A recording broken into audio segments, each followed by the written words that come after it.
গাছে একটা ল্যাংড়া ভূত বাস করে।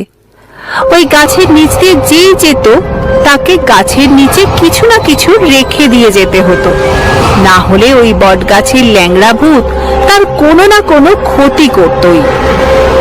বটগাছ থেকে একটু এগোলেই একটা নিম গাছ ছিল। সেখানে এমন এক ভূত থাকতো যাকে দেখে মনে হতো কোনো সাধু সন্তর ভূত হবে। লোকে তাকে নিম বাবা বলতো। একবার হলো কি, ভোলা সাইকেলে করে গ্রামের বাইরে যাচ্ছিল। সে খুব তাড়াহুড়োর মধ্যে ছিল, তাই বটগাছের নিচে কিছু রাখতে ভুলে গেল।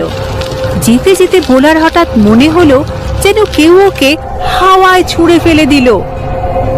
ও নিচে পড়ে যেতে যেতে বুঝতে পারলো কেউ যেন ওকে ধরে আস্তে সাবধানে নামিয়ে দিল। সে খুব ঘাবড়ে গেল।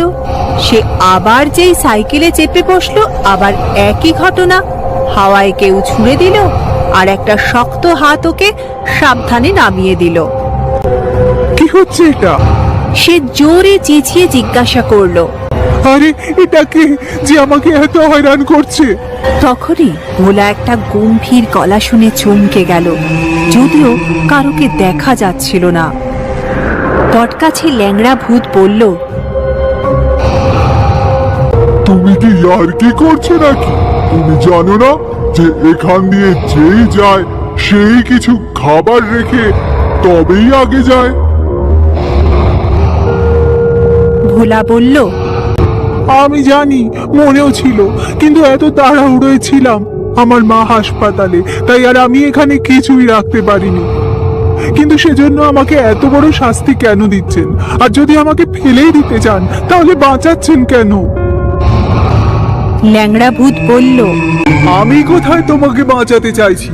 ও তো নিম বাবা যে তোমাকে বাঁচাচ্ছে। ভোলা ল্যাংড়া ভূতের থেকে ক্ষমা চেয়ে বলল, আর কখনো আমি ভুলবো না যে তোমার কাছে আমাকে কিছু না কিছু রেখে যেতে হবে। ভূত বলল, যদি তুমি কিছু না দিতে পারো তাহলে তোমার গামছাটা রেখে যাও। এরপর ভোলা নিজের গামছাটা সেখানে রেখে এগিয়ে গেল। ভোলা যখন এগিয়ে গেল তখন দেখল যে এক বৃদ্ধ মানুষ লাঠি ঠুকঠুকে এগিয়ে যাচ্ছেন। বৃদ্ধকে দেখে হতাশ আর কোনো সমস্যায় আছেন বলে মনে হচ্ছিল।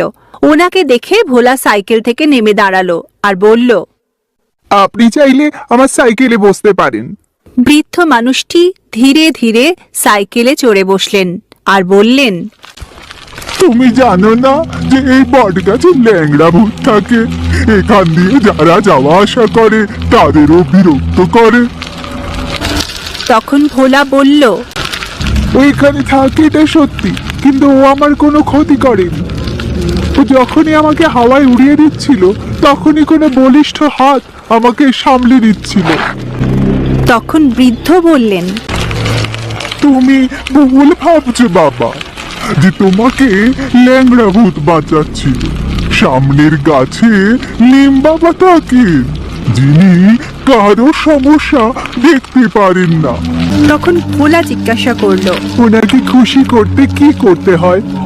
বৃদ্ধ বললেন, ওনার জন্য কিচ্ছু করতে হয় না, শুধু যখন কেউ ওখান দিয়ে যাবে তখন একটু মাথা ঝুঁকিয়ে সম্মান দেখালেই হবে। আর উনি সবাইকে সাহায্য করেন। বৃদ্ধর যেখানে নামার কথা ছিল সেখানে নামিয়ে ভোলা চলে গেল। বৃদ্ধ ব্যক্তি ভোলাকে অনেক ধন্যবাদ জানালো। ভোলা যখন হাসপাতালে মায়ের কাছে পৌঁছলো তখন মাকে সব খুলে বলল। মা ওকে বললেন, বাবা, মনে রাখিস, বটগাছের ল্যাংড়া ভূতকে কখনো অগ্রাহ্য করিস না, আর অন্য গাছের ভূতকে সম্মান দেওয়া কখনো ভুলিস না। পরের দিন ভোলা যখন বটগাছের নিচ দিয়ে যাচ্ছিল তখন একটা মিষ্টির বাটি রেখে চলে গেল। আর যখন নিম গাছের ভূতের কাছে গেল তখন সাইকেল থেকে নেমে ভাবতে লাগলো যে এ কত মহান আত্মা যে শুধু নিজের জন্য একটু সম্মান চায়। গাছের নিচে দাঁড়িয়ে ভোলা বলল, আপনি যেই হন, আমি আপনার সঙ্গে দেখা করতে চাই। ওপর থেকে আওয়াজ ভেসে এলো। কাল দেখা তো হয়েছিল। ভোলা অবাক হয়ে গেল। কোথায়, কখন দেখা হয়েছিল? কাল যখন বট গাছের ভূত তোমায় হাওয়ায় ছুঁড়ে ফেলেছিল, তখন তোমায় কে বাঁচিয়েছিল? আর যখন তুমি সাইকেল চালিয়ে যাচ্ছিলে, তখন তুমি যে বৃদ্ধ মানুষটিকে নিজের সাইকেলে বসিয়েছিলে, সেটা তো আমিই ছিলাম। ওহো, আমি তো আপনাকে চিনতেই পারিনি, কিন্তু আমি প্রতিজ্ঞা করছি, আজ থেকে আমার বাড়িতে যখনই কোনো ভালো কাজ হবে, আমি আপনাকে নিশ্চয়ই নেমন্তন্ন করব। দেখতে দেখতে অনেক দিন কেটে গেল। ভোলার মেয়ের বিয়ে ঠিক হলো। সে নিম বাবার কাছে গিয়ে নেমন্তন্ন করে বলল, আমার মেয়ের বিয়ে, আপনাকে কিন্তু আসতেই হবে। এর আগে বটগাছের ল্যাংড়া ভূতকে সে মিষ্টিও দিয়ে এসেছিল। কয়েকদিন পর ভোলার মেয়ের বিয়ে হচ্ছিল। সেখানে নিম বাবা এলো। নিম বাবা আরাম করে বসেছিল আর ভাবছিল, ল্যাংড়া ভূত বিয়েতে নিশ্চয়ই কোনো গড়বড় করবে। তখনই হঠাৎ জোরে জোরে আওয়াজ ভেসে এলো। মনে হলো যেন কেউ অট্টহাস্য করছে। সবাই ভয় পেয়ে গেল, কিন্তু নিম বাবার বুঝতে দেরি হলো না। উনি বুঝতে পারলেন যে এটা বটগাছের ল্যাংড়া ভূতের কারসাজি। কিছুক্ষণ পর সবাই দেখলো যে মেয়েটির বিয়ে, সেই মেয়েটি তার ঘরেই নেই। ভোলা দৌড়ে মেয়েকে চারপাশে খুঁজতে লাগলো। তখনই তার মনে পড়লো, আর সে বটগাছের নিচে পৌঁছলো। তার পেছন পেছন নিম বাবাও পৌঁছলো। ভোলা কাঁদতে কাঁদতে ল্যাংড়া ভূতকে বলল, আপনি তো জানেন আমার মেয়ে কোথায় আছে। তখন ল্যাংড়া ভূত বলল, তুমি আমাকে বিয়েতে কেন নেমন্তন্ন করনি? আমাকে শুধু একটা মিষ্টির বাক্স দিয়ে চলে গেলে। তুমি ভাবলে তোমার দায়িত্ব শেষ, আর ওই নিমভূত ওখানে গিয়ে ভুলে বোধ সাবার করছে, তাই আমি তোমার মেয়েকে ওখান থেকে হাওয়া করে দিয়েছি।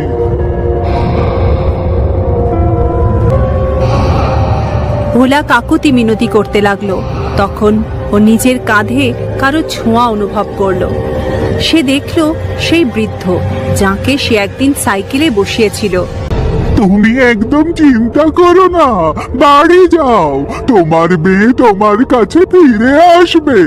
তুমি গিয়ে বিয়ের বাকি কাজ সামলাও। নিরাশ হয়ে ভোলা ফিরে গেল। পর মুহূর্তে নিমভূত ল্যাংড়া ভূতকে চ্যালেঞ্জ করলো আর বলল, আজ পর্যন্ত আমি কিচ্ছু বলিনি, তোমার যা ইচ্ছা তাই করেছো। তুমি পথিকদের বিরক্ত করেছো আর আমি ওদের বাঁচিয়েছি, কিন্তু আজ তুমি যা করেছো সেটা খুব ভুল করেছো। তুমি তোমার এই ছোট্ট অপমানের বদলা বাচ্চা মেয়েটাকে দিয়ে কেন নিতে চাইছো? তুমি এখনই ওকে মুক্ত করে দাও আর ওর বাড়ি পৌঁছে দিয়ে এসো, কারণ আজ ওর জীবনের খুব বড় একটা দিন, আর জীবনে প্রথম পা রাখতে চলেছে। তুমি ওকে সাহায্য করার বদলে ওকে নিজের শিকার বানাচ্ছ।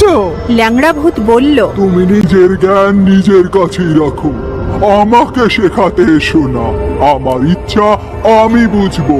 তখন নিমভূত বলল, ঠিক আছে, যদি তুমি আমার কথা না শোনো, তাহলে তোমাকে এই গাছ ছাড়তে হবে। ভোলার মেয়ের বিয়ে তো হবেই। তুমি বোঝো, সব সময় সত্যের পথে যারা থাকে তাদেরই জিত হয়। আমি 100 বছর ধরে তোমায় দেখছি, কিন্তু আজ পর্যন্ত কিছু বলিনি। যতটা সম্ভব ছিল তোমার বদমাইশি থেকে মানুষজনকে বাঁচিয়েছি, কিন্তু এবার তোমার পাপের ঘোড়া পূর্ণ হয়েছে।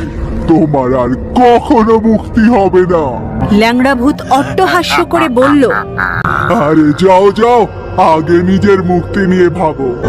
নিমভূত বলল, ঠিক আছে, আমি তোমাকে সাবধান করে দিলাম। যদি তুমি আমার কথা না শোনো, তাহলে নিজেকে সামলাও। আর হঠাৎই সে বটগাছটাকে একটা হাত দিয়ে উপড়ে ফেললো। ল্যাংড়া ভূত গাছ থেকে বেরিয়ে এলো আর রাগে দাঁত কিরমির করতে লাগলো। আর তখনই নিমভূত এক লাফ দিয়ে ল্যাংড়া ভূতের চুলের মুঠি ধরলো আর এক গোছা চুল উপড়ে নিল। ল্যাংড়া ভূত চেঁচাতে শুরু করলো, তুমি এটা কি করলে? আমার সব শক্তি কেন শেষ হয়ে যাচ্ছে? তুমি আমাকে নিজের বশে করে নিলে। আমি আর যা ইচ্ছা তাই করতে পারবো না। আমাকে ক্ষমা করে দাও।